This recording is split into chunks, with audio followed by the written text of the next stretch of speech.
षड्यंत्रों में और आरोपों में लगाने की मेरे को पता है। मेरा फोन ट्रेस करवाया जा रहा है, मेरे ऊपर क्या नाम है, मेरी प्रॉपर्टी की जांच करवाई जा रही है, मेरे खिलाफ आरटीआई लगाई जा रही हैं। किसी अपने घरेलू या रिश्तेदार महिला से भी 5 बार मेरी फोन पे बात हो जाती है, तो उस महिलाओं को चक्कर में भी कि उसको फंसा दें, क्योंकि लोगों की पुरानी आदतें ये सब चीजें देखने की रोर है। लेकिन मैं ये कह रहा हूं, सच्चाई कभी भी झुकती नहीं है, और जितना परेशान करोगे, सत्य को परेशान करने की कोशिश करोगे और मुझे परेशान करने की कोशिश करोगे, उतना ही अगले दिन और मजबूती से खड़ा तैयार मिलूंगा। और रही बात किसी के दिमाग में गलतफहमी हो कि ये सब चीजें मैं चुनाव लड़ने के लिए कर रहा हूं, तो चुनाव की मेरे को ज्यादा मन में नहीं रहती है। मैं केवल जनता की सेवा के लिए बना हुआ हूं, मैं जनता की सेवा करूंगा।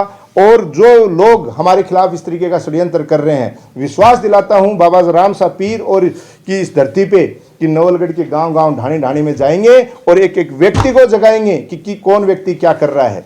इस बात का ये ध्यान रखें। प्रताप जी पूनिया हमारे पास निवेदन लेके आए कि हम भी पंचायत समिति के पार्ट हैं, हम भी काम करना चाहते हैं, तो क्यों नहीं ये टेंडर हमें लेने दिया जाए। तो हमने कहा भाई ये तो एक प्रक्रिया, कानूनी रूप से जो भी आया है वो लेगा, तो जो भी कोई साथी कोई आया है तो बात कर लो। तो इन्होंने आपस में कोई मैनेज करके, या जिसको भी जो दूसरा टेंडर वाला था, मेरा ये मानना है कोई छोटवारा का साथी था, उसके टेंडर था, इनको आपस में इन्होंने कोई मैनेज करके ये टेंडर ले लिया। और अपने साथ में भाईचारा न बिगाड़े, किसी के कहने पे ये सोशल मीडिया पे फर्जी आइडिया बना के एक दूसरे के लिए उल्टे सीधे कमेंट न डालें, और किसी के ऊपर अनर्गल आरोप नहीं लगाएं। और आरोप लगाएं किसी पे तो पहले कृपया अपने दामन में झांक के देख लें। प्रधान जी, एक सवाल निकल के आया था कि नवलगढ़ की पूर्व सैनिक कल्याण समिति है, उसका कोई सदस्य उस वक्त मौजूद नहीं था।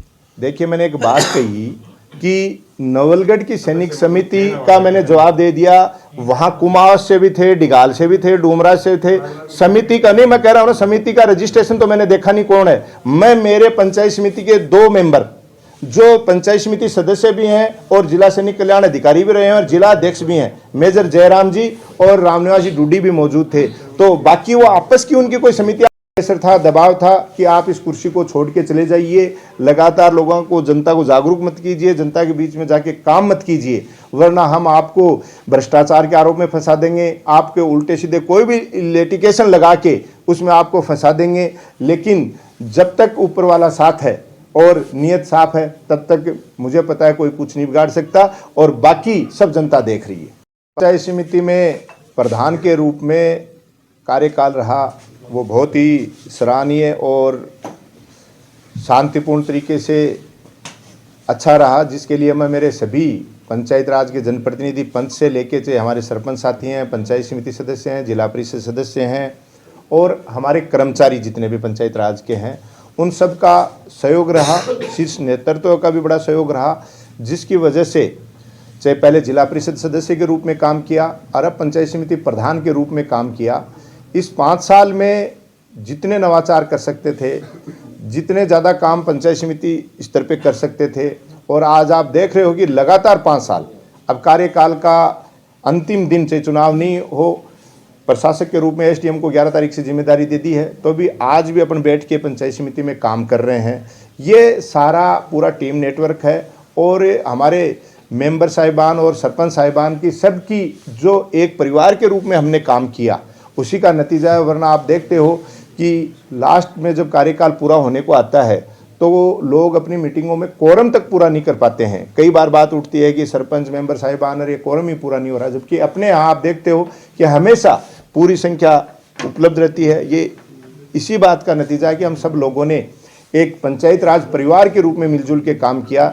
नेशनल कांग्रेस पार्टी में जिलाध्यक्ष का पद मिला और राजस्थान के जो टॉप जिलाध्यक्ष थे उसमें रिजल्ट्स दिए। जो भी एआईसीसी पीसीसी की तरफ से निर्देश मिले, चाहे रैलियों के मिले, चाहे प्रदर्शन के मिले, और चाहे चुनाव रिजल्ट की बात करो, झुंझुनू जिला 1 नंबर पे रहा। आपको पता है विपरीत परिस्थितियों में हमारी सरकार नहीं बन रही थी, तो अभी 7 में से 5 विधायक हमारे कांग्रेस के जीते। जो लोकसभा की सीट 10 साल से हमारे से छीनी जा चुकी थी, 2.5-3 लाख वोटों से जो जीत रही थी, उस सीट को हमने, आपको पता है, पूरी टीम नेटवर्क के साथ काम किया और सारे जो हमारे जनप्रतिनिधि उनको एक मंच पे बिठाया और हमने उस सीट को 10 साल बाद जीती। और आदरणीय ब्रजेंद्र जी ओला जीत के आज संसद में बैठे हमारे क्षेत्र की आवाज़ उठा रहे हैं। और जिस नवलगढ़ में जनप्रतिनिधियों के टीम के साथ मैंने प्रधान के रूप में काम किया, आपको पता है पिछले 2 चुनाव का रिजल्ट उठा के देख लीजिए, बीजेपी लगभग 50 हज़ार वोटों की लीड से यहाँ से चुनाव जीती, लेकिन इस बार मात्र 10,000 का मार्जिन रहा, 40,000 का मार्जिन हम घटाने में सफल रहे हमारी पूरी टीम के साथ। आपके इस कार्यकाल की सबसे विशेष उपलब्धि जो आपके दिल के नजदीक हो? इस कार्यकाल में हम लोग सबसे जो बड़ी चीज़ है वो लेके आए मिनी सचिवालय। मैं धन्यवाद देना चाहूँगा आदरणीय गहलोत साहब का, जिन्होंने पर्सनल रिक्वेस्ट पे, हालांकि जैसे आज रोडे आ रहे हैं, एक छोटे से उद्घाटन पे बवाल मचा रहे हैं लोग बाग, वो आप सोच सकते हो कि प्रधान के नेतृत्व में मिनी सचिवालय बनने देना चाहते थे। इस मिनी सचिवालय की भी लंबी कहानी है। 20 करोड़ का बजट पास हुआ था, लेकिन उस समय भी यहाँ के अधिकारियों ने रिपोर्ट ये दे दी थी कि पंचायत समिति नहीं है, ये वहाँ आवश्यकता ही नहीं है। लेकिन बाद में मैं धन्यवाद देना चाहूँगा गहलोत साहब का, पूरी टीम का, कि उनसे जाके रिक्वेस्ट की, निवेदन किया, दोबारा से फाइल चली तो 11 करोड़ रुपए मंजूर होके आए, और लास्ट दिन आचार संहिता लग रही थी तो हमने इसका उद्घाटन किया, और हमने लगातार लड़ाइयाँ लड़के हर सदन में जाके इस काम को जारी रखा। हालांकि वर्तमान सरकार इसको लेट कर रही है, इसको लटकाने में लगी हुई है, जबकि ये ग्रामीण अंचल की जनता के बैठने की जगह है कि ताकि सारे ऑफिस एक जगह मिल जाएं। इस सोच के साथ हमने ये काम किया है। देखिए, मेरी नज़र में तो कोई ये मामला ही नहीं था। हमारे पंचायत समिति सदस्य हैं, हमारे जयराम जी कुमाऊं से आते हैं, खिचड़ साहब, जो हमारे पंचायत समिति सदस्य भी हैं, और जिला सैनिक कल्याण अधिकारी भी 2-2, 3-3 जिलों में रहे हैं, वरिष्ठ सैनिक हैं। हमारे रामनिवास ड्यूडी जो पंचायत समिति सदस्य हैं वो भी डिगाल से आते हैं। उन लोगों ने हमारे पास रिक्वेस्ट की थी कि फौजियों के लिए भी कुछ काम किया जाए, तो उस समय तत्कालीन हमारी पंचायत समिति की साधारण सभा में ये मुद्दा उठा, और हमने उनको जो एक ज़मीन है उनके बगल की, वो ज़मीन उनको काम में लेने के लिए अनुमोदन किया सदन में, और उस पे सरकारी पैसे से हमने एक भवन का निर्माण करके वो दिया। और चूँकि आज से 5-7 दिन पहले ये सारे फौजी इकट्ठे होकर आए थे, बीडीओ साहब भी यहीं थे, मिलके गए थे, अधिकारियों से भी ये लोग मिलके गए थे, यहीं से इन्होंने अपने कोई टेंट वेंट की भी व्यवस्था की थी, सारी चीज़ें की थी, और मेरे को ये बोले कि साहब हम 8 तारीख को इसका इनॉग्रेशन करेंगे। उसके बाद मेरे पास कोई सूचना नहीं थी, और इन लोगों ने अपने लेवल पे ही, क्योंकि पूर्व सैनिक मेरी नज़र में तो जो हमारे पंचायत समिति सदस्य हैं वो प्राथमिक रूप से मेरे सदन के साथी हैं, सदस्य हैं, जब वो अगुवाई कर रहे थे तो मुझे किसी और से बात करने की आवश्यकता भी नहीं थी। कल हम लोग बैठे थे तो वो सारे सदस्य महोदय आए कि साहब वो एक बार चल के आना है, तो हम लोग वहाँ पे गए। हमने किसी भी प्रकार का कोई भी भवन, क्योंकि वो बोले कि कोई हमारे अंदर कोई कंट्रोवर्सी की वजह से चाबी नहीं आ पाई, तो हमने भवन के अंदर भी नहीं गए, केवल बाहर उन्होंने एक पट्टिका लगाई, वहाँ पे खड़े रह के उन्होंने एक सम्मान किया। वो जगह देने के चक्कर में कि आपने जगह अलॉट की, तो उन्होंने माला साफा पहना के सम्मान किया सभी फौजी साथियों ने, और उसके बाद वापस से आके बैठ के चाय पानी पी के सब अपने अपने घर चले गए। मेरी नज़र में तो कि जो इतना हल्ला हो रहा है कि कोई इस तरीके की ताले टूट गए, किस तरीके की, तो मुझे ऐसा कुछ देखने में लगा भी नहीं, और वहाँ भी ऐसा कुछ नहीं लगा। कल आपका एक बयान था कि वर्तमान और पूर्व मतलब समय अभी आपके अनुकूल नहीं है, तो ऐसे क्या हालात हो गए कि पूर्व से? मैंने किसी व्यक्ति विशेष का नाम नहीं लिया पारिक जी। मैं आपको ये बता दूं कि पूर्व हो और चाहे वर्तमान हो, मेरी बात सुनो, कि कई बार जनप्रतिनिधियों के दिमाग में ये आ जाती है कि हम तो काम कर नहीं पा रहे, दूसरा भी काम नहीं करना चाहिए, लेकिन मेरी ऐसी आदत नहीं है। और जो भी फ़ोन करते हैं, चाहे वो पूर्व करे और चाहे वर्तमान करे, स्टाफ में जिसको भी फ़ोन करते हैं वो चीज़ें छिपती नहीं है, तो उस आधार पे मैं कोई हवा में बात नहीं करता हूँ। किस किस के फ़ोन, चाहे मीडिया के बंधुओं के पास आए हों, चाहे हमारे कर्मचारी अधिकारियों के पास आए, वो सारी चीज़ें मेरे पास रिकॉर्डेड है कि भड़का के इस तरीके से जाके एक ही चीज़ चल रही है कि प्रधान को कैसे भी करके बदनाम करो, प्रधान को कैसे भी नीचे लेके आओ, इस चीज़ों में लगे हुए हैं। लेकिन मैं ये कहता हूँ बाबा राम सा पीरकार बालाजी महाराज का जब तक आशीर्वाद है कोई फर्क नहीं पड़ता। आप देख रहे हो कि झूठे आरोप लगा के और आए दिन ये लोग इस तरीके के हथकंडे करते हैं। इनका एक ही उद्देश्य है कि ग्रामीण क्षेत्र से आने वाला व्यक्ति, चाहे वो जवान है और वो चाहे किसान है, ये एकजुट होकर बैठ नहीं जाए। अगर नवलगढ़ का जवान और किसान या जिले का जवान और किसान एक हो गया तो हमारी छुट्टी हो जाएगी। तो ये किसी न किसी बहाने से जवानों को और किसानों को लड़ाने का केवल काम कर रहे हैं और जनता सब समझ चुकी है।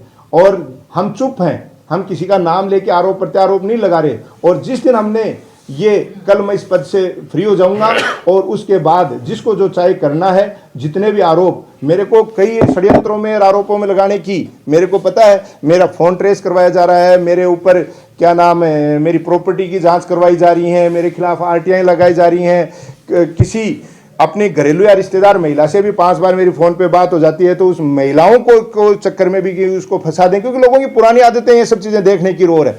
लेकिन मैं ये कह रहा हूँ, सच्चाई कभी भी झुकती नहीं है, और जितना परेशान करोगे, सत्य को परेशान करने की कोशिश करोगे और मुझे परेशान करने की कोशिश करोगे, उतना ही अगले दिन और मजबूती से खड़ा तैयार मिलूंगा। और रही बात किसी के दिमाग में गलतफहमी हो कि ये सब चीज़ें मैं चुनाव लड़ने के लिए कर रहा हूं, तो चुनाव की मेरे को ज़्यादा मन में नहीं रहती है। मैं केवल जनता की सेवा के लिए बना हुआ हूं, मैं जनता की सेवा करूंगा। और जो लोग हमारे खिलाफ इस तरीके का षड्यंत्र कर रहे हैं, विश्वास दिलाता हूं बाबा राम सा पीर और की इस धरती पे कि नवलगढ़ के गांव-गांव, ढाणी-ढाणी में जाएंगे और एक एक व्यक्ति को जगाएंगे कि कौन व्यक्ति क्या कर रहा है। इस बात का ये ध्यान रखें, नवलगढ़ के विकास में कोई भी व्यक्ति साथ देगा। जिस तरीके से हमने एक पंचायत राज का परिवार बनाया, जिसमें हमारे पंच, सरपंच सभी साथियों ने मिलकर काम किया, आज पूरा परिवार एक जगह बैठता है। हम ये चाहते हैं, कोई बात नहीं, जनता कभी वोट देके जिताती है, कभी जनता हरा भी देती है। जनता जनार्दन है, जनता माई बाप है, जनता का अधिकार है कि वो जो चाहे वो करेगी। लेकिन जनता द्वारा दिए गए जनादेश का अगर कोई व्यक्ति बार बार अपमान करता है, वो भी ठीक नहीं है। आप अपनी आदतें सुधारो, कोई भी व्यक्ति हो, चाहे अपना व्यवहार सुधारो, जनता दोबारा मौका दे देती है, कोई बड़ी चीजें नहीं है। लेकिन अपन कोई ठुकरेस करें या अपन कोई दादागिरी करें या जबरदस्ती ये सोचें कि जनता को झुका देंगे, तो जनता जबरदस्ती नहीं झुकती है, जनता ही दोबारा ठोडी वापिस टेक दे। जिस भवन का लोकार्पण हुआ, उस भवन को साधारण सभा में भ्रष्टाचार के आरोप लगे थे, तो उसमें क्या रहता? देखिए, मैं आपको बताऊं, क्योंकि किसी भी पहली पंचायत समिति है राजस्थान की जिसमें नवलगढ़ पंचायत समिति के अंदर भी कोई काम हुआ, उसमें नवलगढ़ पंचायत समिति आज तक एजेंसी नहीं बनी।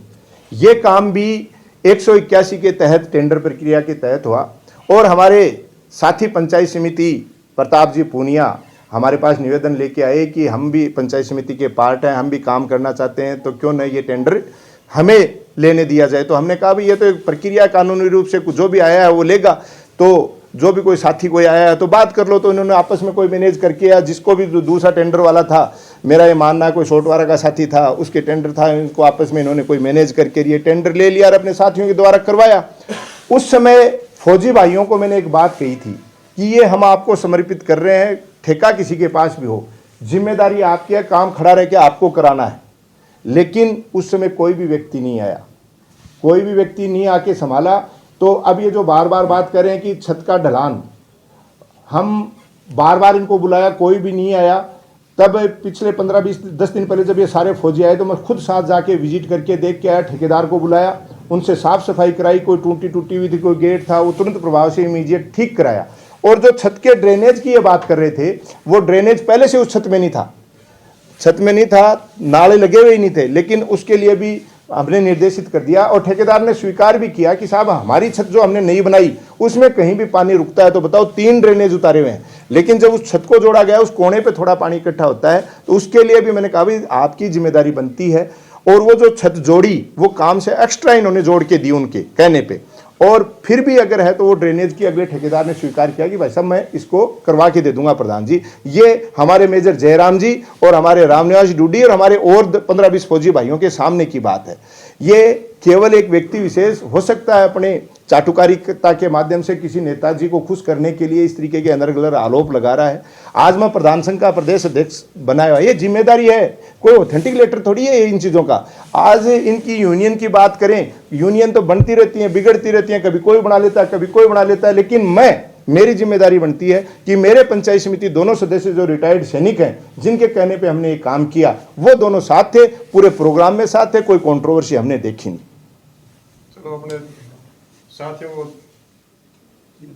क्या संदेश देना चाहेंगे? कार्यकाल पूरा हो गया, मैं सभी जो भी जनप्रतिनिधि हैं, विशेष तौर से पंचायत राज के, क्योंकि अभी निकट भविष्य में कोई चुनाव होने की मुझे संभावना नहीं लग रही, मेरा ये कहना है कि आज के दिन ग्रामीण क्षेत्र में कोई भी आदमी आपके पास आता है तो हमारा पहला धर्म बनता है कि उनकी सेवा करें।